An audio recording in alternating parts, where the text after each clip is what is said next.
Hello guys, কেমন আছো? আশা করছি সবাই ভালো আছো। তো আজকের ব্লগটা আমি এই বিকেলবেলাতেই শুরু করলাম, কারণ আমার বিকেলবেলা ছাড়া ব্লগ করার সময় হয় না। তো আমি সাধারণত ব্লগ করি না, আমি হয়তো কুকিং রান্না টান্না করলে সেগুলোই দিই, তোমাদের সাথে শেয়ার করি। আর আমার এটা যেহেতু শর্ট চ্যানেল, আমি শর্ট ভিডিও দিই, তো এখানে আমি লং ভিডিও খুব কম দিই। তো তোমাদের সাথে কিছু কথা শেয়ার করতে এলাম। অনেকে আছে আমাকে বলে, মানে আমার মানে এতে না, ভিডিও দেখে বা কিছু না, পাড়ার অনেকে আছে এরকম বলে যে এগুলো করে কি হবে, শুধু শুধু সময় নষ্ট।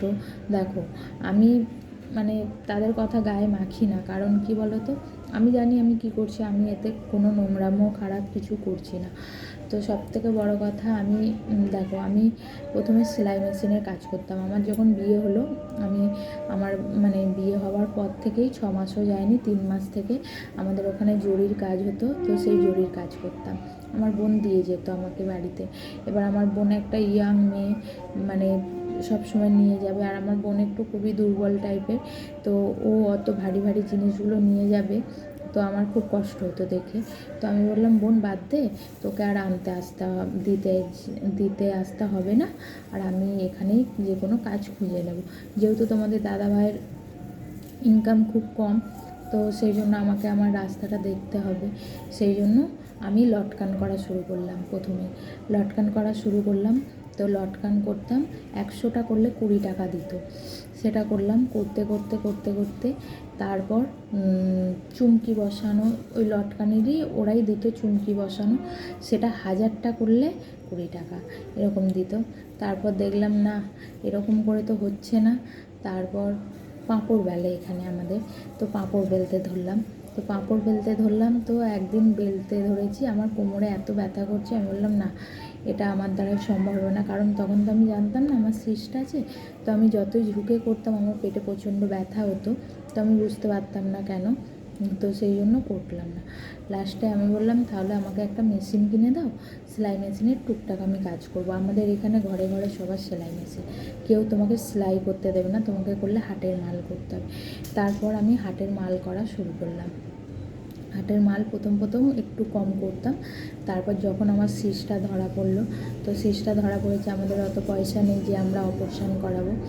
আর অপারেশান এই জন্যই করায়নি, কারণ আমার যেহেতু কোনো বেবি ছিল না, তো সেই জন্য অপারেশান করেনি, আমাকে ওষুধ খেতে হতো।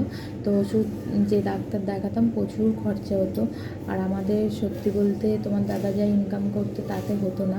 সেই জন্য আমি দিন রাত এক করে কাজ করেছি। রাত্রির 12টা 1টা 2টোর সময় শুচ্ছি কাজ করে উঠে, আর তারপর আবার 4টের সময় উঠে কাজ করেছি। এরকম করে প্রায় 3 বছর 4 বছর কাজ করেছি। 3-4 বছর নয়, 5 বছর কাজ করে, না 2 বছর তো এমনি এদিক ওদিক ওই টুকটাক এটা ওটা কাজ করতে করতে কেটে গিয়েছিল। আর আমার যেহেতু এখন 7 বছর বিয়ে চলছে, 6 বছর পূর্ণ হয়ে 7-এ পড়ে গেল, তো 7 বছর মানে 2 বছর ওই দিকে গেছে, আর এই 5, আর আমার মেয়ে যেহেতু এই 1.5 বছরের, তো 4 বছর ওরকম কাজ করেছি, কন্টিনিউ ওরকম করে করেছি। এবার করার পর তারপর যেমনই হোক আমার মেয়েটা আসলো। তো আমার বাচ্চা আসছিলো না বলে যখন চেক আপ করাতে গেলাম, তখন ধরা পড়লো আমার সিস্ট আছে। তো আমার ওভারিতে সিস্ট হয়েছে। তো ওভারিতে সিস্ট হয়েছিল, একটু বড় আকার হয়ে গিয়েছিলো, তো ওটা অপারেশান করবে না, যেহেতু বেবি নেই সেই জন্য। তারপর আমার মেয়ে হলো, আমাদের অত ক্ষমতা নেই যে নার্সিংহোমে হবে, তো হসপিটালেই হয়েছে আমার। তো ঠাকুরের দয়ায় ওখানেই হয়েছে, কোনো প্রবলেম হয়নি। তো আমার পায়খানা বমি হচ্ছিলো, তো ভর্তি করা হয়েছিল। তো এই হাত সব চ্যালেনে সব ফুলে গিয়েছিলো পুরো। তারপরের দিন মানে আমার সিজার করা হলো। তো সিজার করার পর আমি মায়েদের বাড়িতেই ছিলাম। আমার মেয়ে যেই থেকে মানে আমার আসলো, সেই থেকে আমার মানে এখানে দেখার কেউ নেই বলে শ্বশুরবাড়িতে আমি বাপের বাড়ি চলে গেলাম। বাপের বাড়িতে গিয়েই 1 বছর ছিলাম পুরো, যতক্ষণ আমার মেয়ে 5 মাসের হলো। তারপর বাড়িতে এলাম। বাড়িতে আসার পর টুকটাক আমার মেয়ে যতদিন না ভাত হলো, অন্নপ্রাশন হলো, ততদিন কোনো কাজ করতাম না। তারপর অন্নপ্রাশনটা হয়ে যেতেই সবাই মানে বলতে লাগলো, কাজ করো কাজ করো, কাজ না করলে কী করে চলবে এরকম বলতে লাগলো। তো আমি তখন টুকটাক করে কাজ নিতে শুরু করলাম। তারপর কাজ নিতে শুরু করলাম। যেহেতু আমার 6 মাসেই সিজারটা হয়েছিল, প্রচণ্ড ব্যথা করতে শুরু করলো, সেই জন্য আমি কাজটা বন্ধ করলাম। আমি বললাম, দেখো আমার শরীরে যদি কিছু হয়, তুমি সবার কথা শুনে আমাকে কাজ করতে বলছো, আজ যদি আমার কিছু হয়, আমার মা বাবা ছাড়া আমাকে কেউ দেখার নেই, তো তাহলে আমি কি করব? তারপর আমি জানতে পারলাম যে এখানে প্ল্যাটফর্মে কাজ করলে এরকম পয়সা দেয়।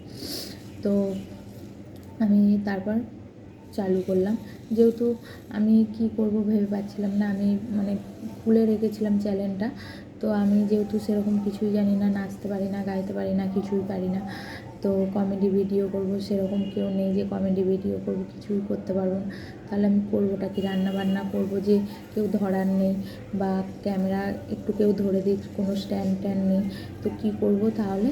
তখন আমি সিদ্ধান্ত নিলাম, ঠিক আছে তাহলে আমি শর্ট ভিডিও চালু করি। শর্ট ভিডিও তো খুব অল্প সময় হয়ে যায়, আর আমার বাচ্চাকে যেহেতু কেউ ধরার নেই, তো সেই জন্য আমি শর্ট ভিডিও চালু করলাম। আস্তে আস্তে আস্তে আস্তে আমি তো যেহেতু অত ভালো পারি না, তো অত ভালো আমার লাইক ভিউজ হয় না, কিছুই হয় না, তো তবুও চেষ্টা করতে থাকলাম। চেষ্টা করতে করতে এখন একটু একটু মাঝে মাঝে ভিউজ হয় এক একটা, না হলে হয় না।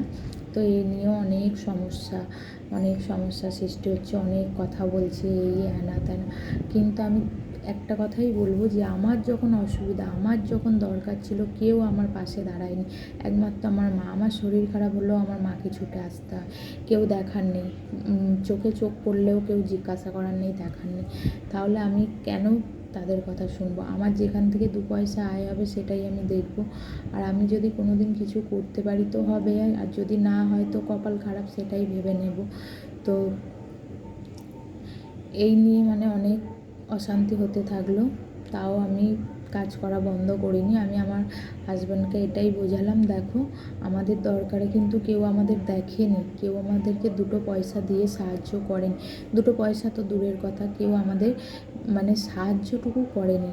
আমার যখন প্রেগনেন্ট ছিলাম, তো আমার সিঁড়ি ভাঙা বারণ ছিল, যেহেতু আমাদের নিচে কোনো ঘর নেই, তো আমাকে ওপরেই থাকতে হতো, আর ওপরের কোনো ব্যাগ কিছুই নেই।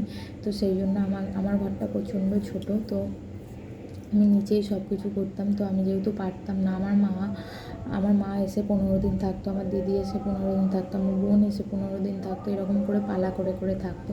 তবুও একটার কারো থেকে সাহায্য কিছু পাইনি আমি। তো সেই জন্য আমি সত্যি বলতে, সেই জন্য আমি আমার দিকটা আমি বেছে নিয়েছি যে আমার কী থেকে কী করলেই হবে। তাও এটা করি, তাও লোকের সমস্যা অনেক, যে ওটা করে, মেশিনে কাজ করে না কেন? আমি খালি একটা কথাই বলতে চাই যে আমার সুবিধাটা আমি তো বুঝেই করব, তাই না? আমার 1 ঘন্টা রেস্টের সময় আমি এই ভিডিওটা করি, তো সেই রেস্টের সময়টা কি এই সেলাই মেশিনের কাজটা হয়ে যাবে? তোমরাই বলো। তো এরকম নানান সমস্যার মধ্যে দিয়ে যাচ্ছি। তো আমি বেশি কারো কথার গুরুত্ব দিই না, আমি আমার দিকটা দেখি। কারণ আমি সময়ে যখন কারো সাথ পাইনি, তো আমি অত কারোর কথা গুরুত্ব দিই না।